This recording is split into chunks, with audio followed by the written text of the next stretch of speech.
আমিনী রাহিমাহুল্লাহর জামাতা হযরতুল আল্লাহ মুফতি সাখাওয়াত হোসেন রাজি দামাত বারাকাতুহুম।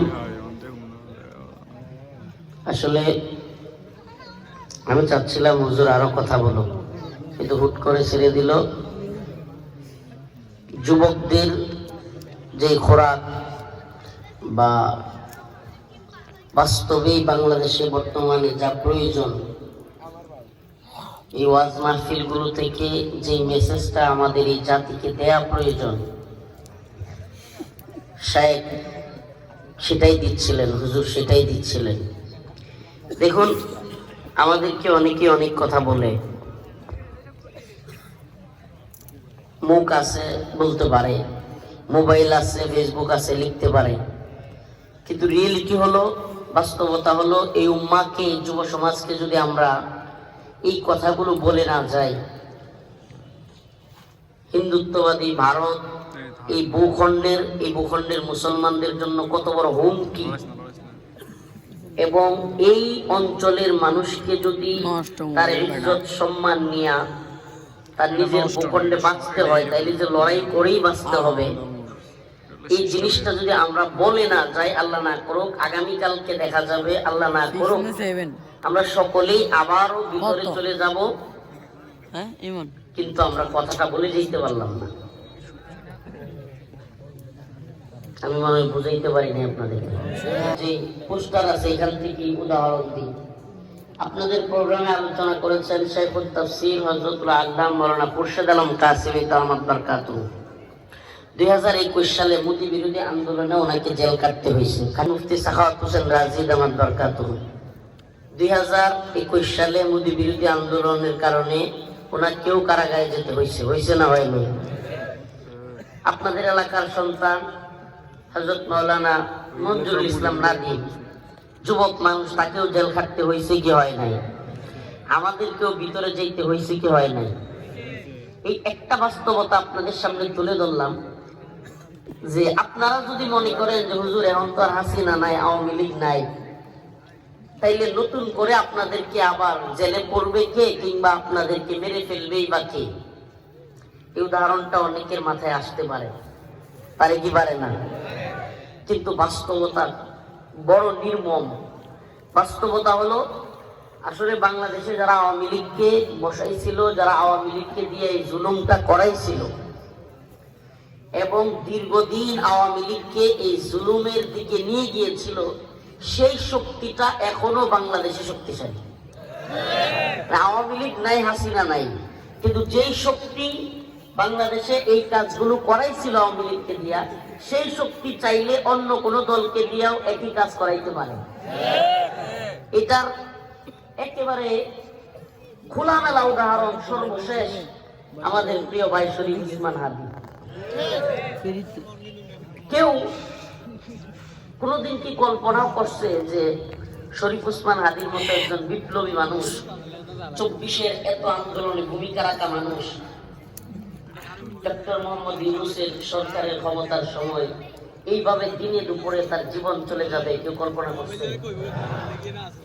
কিন্তু গেছে তো। শুধু কি গেছে, নাকি যারা খুন করছে তারা সহজে আবার পালাইয়াও যেতে পারছে? তাহলে আপনি বুঝেন, এই খুনিরা, এই খুনিদের একটা চক্র। এখানে দাউদ ফয়সাল নামের যে ছেলেটা শুট করেছে, সে একটা খেলনা মাত্র, সে কি খেলনা, পুতুল। কিন্তু তাকে যারা খেলাইছে, ওই আওয়ামী লীগকে যারা খেলাইছিল, হাসিনাকে যারা খেলাইছিল, যারা আওয়ামী লীগকে দিয়ে, হাসিনাকে দিয়ে আলেমদের উপর এইভাবে নির্যাতন করাইছিল, এই তারাই দাউদ ফয়সালকে দিয়া শুট করাইছে।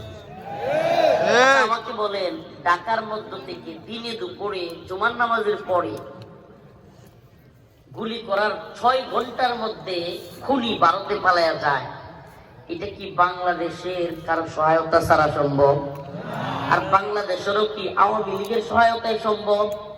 কারণ বাংলাদেশের আওয়ামী লীগ তো আছে গর্তে। এই সহায়তা করলো কে? কনফার্ম এই সরকারের কিংবা এই সরকারের গোয়েন্দা সংস্থার মধ্য থেকে কেউ অবশ্যই সহযোগিতা করছে। যাদের রাষ্ট্রীয়ভাবে পাওয়ার আছে এই সরকারের সময়েও, তারাই তো এই কাজটা করছে।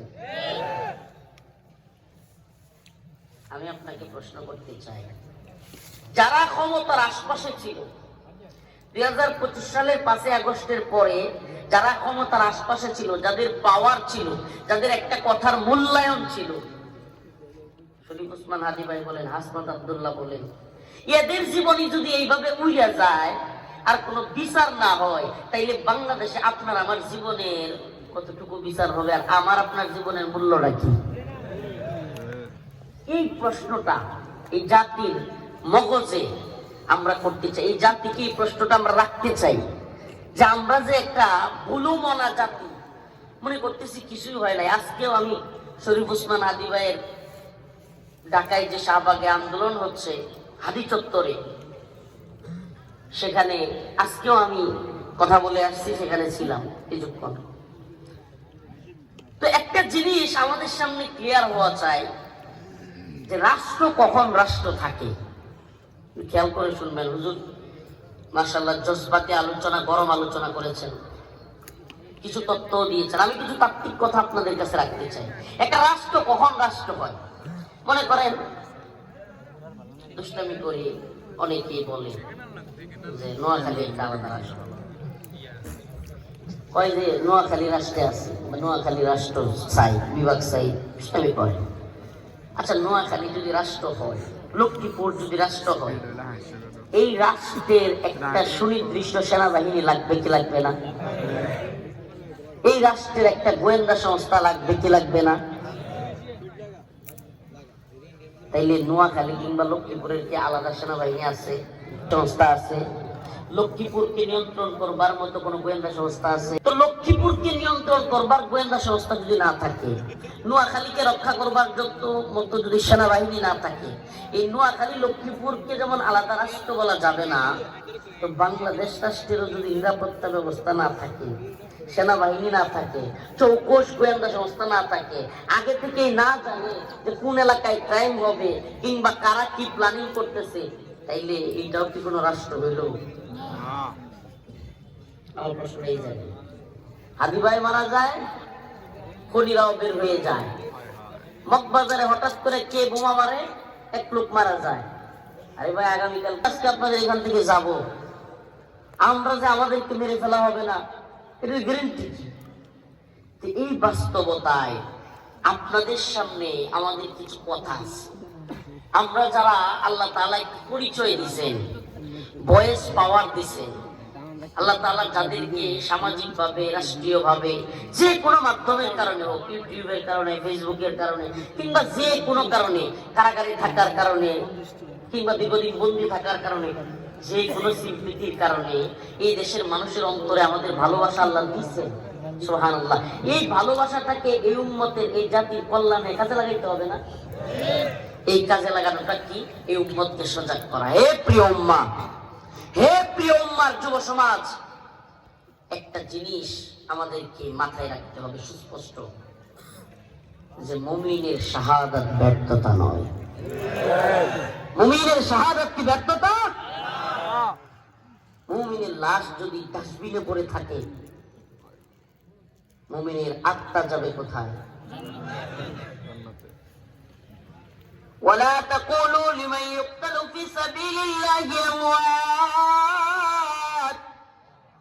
বাল আহইয়াউ ওয়ালাকিন লা তাশউরুন।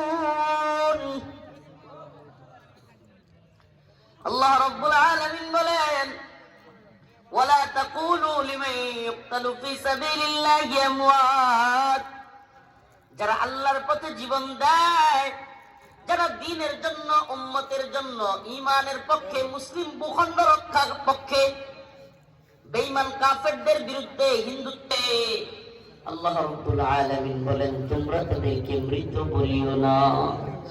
সুবহানাল্লাহ।